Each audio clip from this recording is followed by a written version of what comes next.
అతలాకుతలం. ముంపు ప్రాంత ప్రజల జీవనాలు అస్తవ్యస్తం. ఒక్క రోజులోనే ఏళ్ల పాటి కష్టం.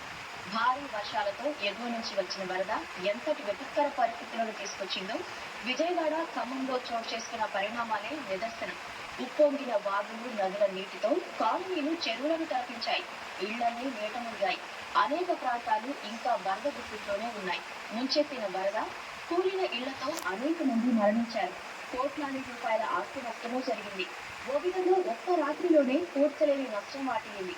ఇలా ఇరు రాష్ట్రాల్లో వర్షం తెచ్చిన కష్టం, నష్టం గురించి ఎంత చెప్పినా తక్కువే. మరి ఇలాంటి విపత్తులకు బలి కావాల్సిందేనా? వీటి నుంచి బయటపడే మార్గాలేంటి?